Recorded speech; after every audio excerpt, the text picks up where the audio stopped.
Hello and welcome to the 5.3 notes. This is a section about the definite integrals, and this is a really big concept that we need to, have a good strong foundation with. So I do want to get started with some of the notation that we need to talk about. And the first thing that we need to talk about is the sigma notation.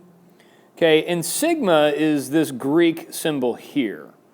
All right, and what I'm going to do is kind of talk about what this is. This symbol, sigma means sum, okay, which means that you're going to add things together. So add things together, okay. And this notation down here that k is equal to 1, what that means is we start with 1. Okay, we add one thing, and then this is the number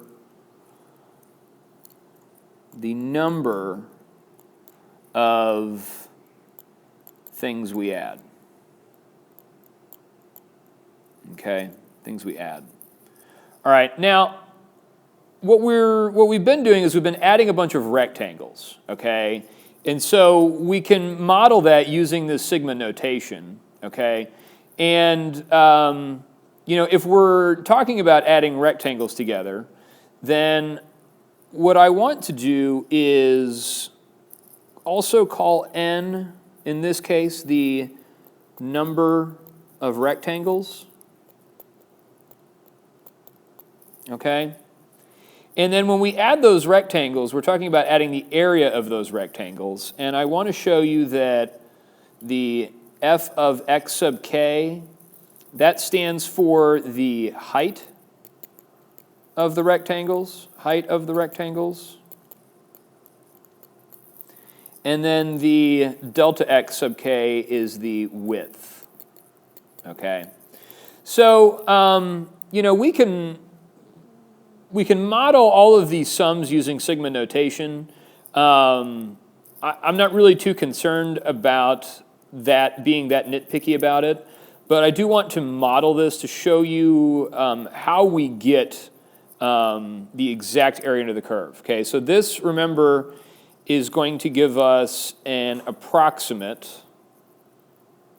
Okay, this gives us an approximate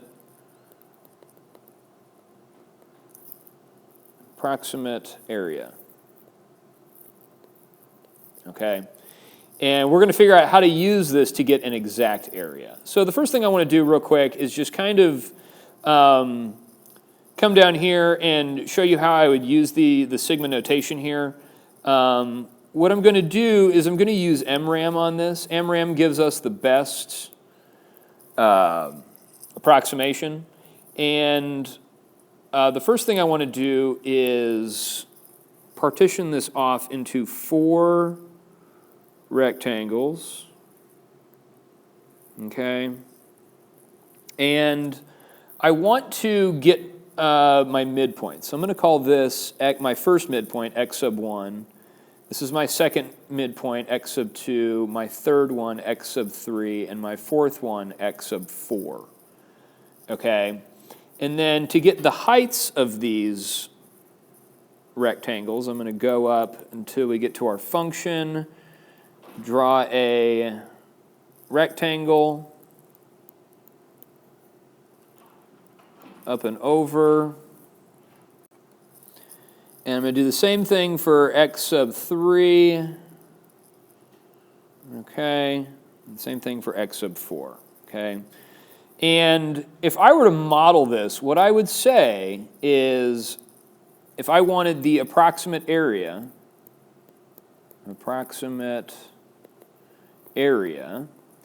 then I would say I want the sum, k starts at 1, and we have 4 rectangles, of the function 1 over x sub k, times the width delta x sub k, all right?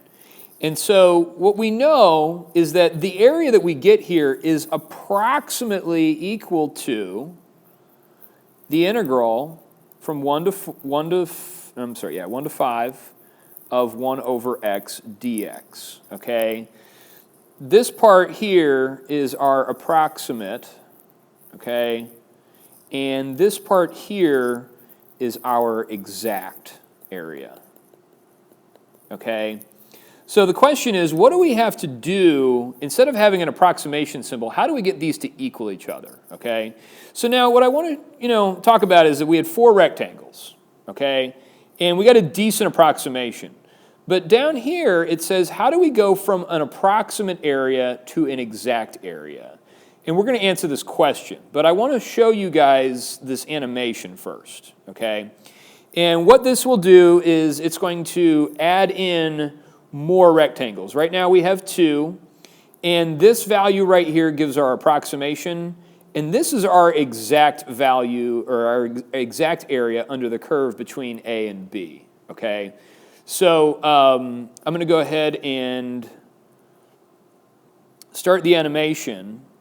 And what happens is that we get, if we start adding more rectangles here, then what we notice is that the area starts to become more and more exact. And so as we increase the number of rectangles, I want you to see what happens to the midpoint sum. It gets closer and closer to our exact sum. Okay, and so that's what we've got going on, all right? And so the thing of it is that if we add more and more rectangles, okay, to our sum, then the better our approximation gets. Okay, so here you've got n equals 4 rectangles. Okay, we'll get a pretty decent approximation there. But then here in this example, this has n equals 26 rectangles, okay? And then this one has 86 rectangles. And we see that the more and more we add, the better and better our approximation gets. Now the big question is how many, come on, how many rectangles can we fit? How many rectangles can we fit?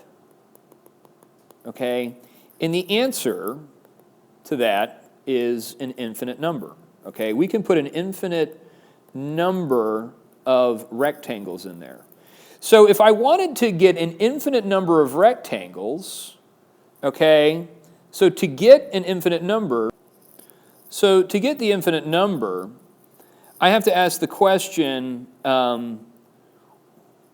what does the width of the rectangles need to be?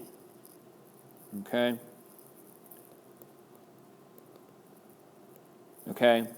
And so that question prompts us to think about, well, what is the width? Okay, the width of these rectangles is equal to delta x. So if I want delta x to be as small as possible, I want delta x to approach 0. Now we've been talking about, we talked all, like the first month of class, we talked about values approaching other values and what happens as a result. And so when we talk about delta x approaching 0, we're really referring to a limit, okay? So I want to show you guys something, and this is the definition of how we get the exact area. Okay, so if I take the limit as the change in x goes to 0, okay, of our sum from k equals 1 to the number of rectangles we have, of the function f of x sub k times delta x sub k, okay, as we shrink delta x, and that becomes 0, we get an infinite number of rectangles. And this then is equal to the integral from a to b of f of x dx. Okay? And so that's how we get that. That's how we get the exact area under the curve. Now, we're not going to physically add up an infinite number of rectangles. There are some ways to do this, but this is the idea. The idea is that we start with, a number of rectangles, and we add an infinite number of rectangles, and we will get an exact area, okay? And so, but in order to do that, delta x has to approach 0. The width of each of these rectangles has to approach 0, and that will give us an infinite number of rectangles, which will then give us the exact area. So I do want to show you here the difference between what we were doing before and what we just did, okay?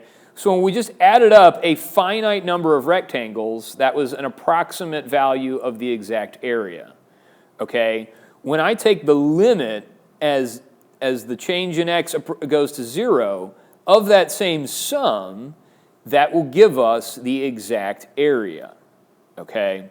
So hopefully this makes a little bit of sense to you. If not, I would rewatch this video to have it, make some more sense. So I hope you enjoyed this. This is really when the class starts to get fun, guys. Really gets fun. So go ahead, and I'm going to stop this, and we'll do the practice problems here in the next video. Thanks.